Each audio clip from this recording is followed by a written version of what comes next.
A+ vision news നിങ്ങൾക്കായി സമർപ്പിക്കുന്നത് Super Absorbent Poppy's Diaper. Come, be a part of excellence. Be a part of FASC. Fatima College. Molding minds, illuminating lives.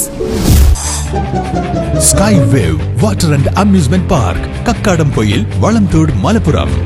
Sri Vivekananda Padana Kendram, Palemad, Edakara.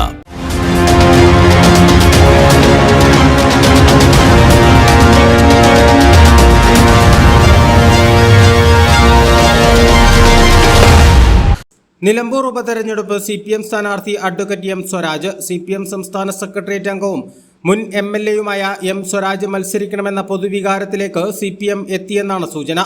ഇന്ന് വൈകുന്നേരം 4 മണിക്ക് CPM Nilambur area committee ഓഫീസിൽ സ്വരാജ് ഉൾപ്പെടെ പങ്കെടുക്കുന്ന യോഗത്തിൽ ഇക്കാര്യത്തിൽ തീരുമാനമാകും. CPM സംസ്ഥാന secretariat ഇന്ന് തിരുവനന്തപുരത്ത് നടക്കും.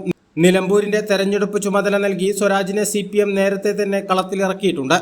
KPCC ജനറൽ സെക്രട്ടറി ആര്യാടൻ ഷൗക്കത്തിനെ UDF സ്ഥാനാർത്ഥിയായി പ്രഖ്യാപിച്ചതോടെയാണ് കരുത്തനായ സ്ഥാനാർത്ഥിയെ തന്നെ കളത്തിലിറക്കാൻ CPM തീരുമാനിച്ചതെന്നാണ് പാർട്ടി കേന്ദ്രങ്ങളിൽ നിന്നുള്ള സൂചന. നിലമ്പൂർ മണ്ഡലത്തിൽപ്പെട്ട നേതാവ് എന്ന നിലയിലും എം സ്വരാജിന് തന്നെയാണ് സാധ്യത. പാർട്ടി നേതൃത്വം ഇക്കാര്യം എം സ്വരാജിനെ അറിയിക്കുകയും പാർട്ടി തീരുമാനം അംഗീകരിക്കുമെന്ന് എം സ്വരാജും അറിയിച്ചതോടെയാണ് സ്വരാജ് സ്ഥാനാർത്ഥി പട്ടികയിൽ 1ാം സ്ഥാനത്തെത്തിയത്. ക്രൈസ്തവ വിഭാഗത്തിൽ നിന്നും നിലമ്പൂർ മണ്ഡലം രൂപം കൊണ്ട ശേഷം UDF സ്ഥാനാർത്ഥിയെ നിർത്താത്ത സാഹചര്യത്തിൽ CPM ഈ വിഭാഗത്തിൽ നിന്നും സ്ഥാനാർത്ഥിയെ നിർത്താൻ തീരുമാനിച്ചാൽ ജില്ലാ പഞ്ചായത്ത് അംഗം അഡ്വക്കേറ്റ് ഷൊറോണ റോയ് 2ാം തവണ നിലമ്പൂരിൽ LDF സ്ഥാനാർത്ഥിയായി മത്സരിച്ച് മികച്ച പ്രകടനം കാഴ്ചവെച്ച പ്രൊഫസർ M തോമസ് മാത്യു എന്നിവരിൽ ഒരാൾ സ്ഥാനാർത്ഥിയാകും. എന്തായാലും അഡ്വക്കേറ്റ് സ്വരാജും ആര്യാടൻ ഷൗക്കത്തും തമ്മിലുള്ള പോരാട്ടത്തിനാണ് സാധ്യതയേറുന്നത്.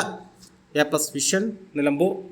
Sri Vivekananda Padana Kendram, Palemad, Edakara.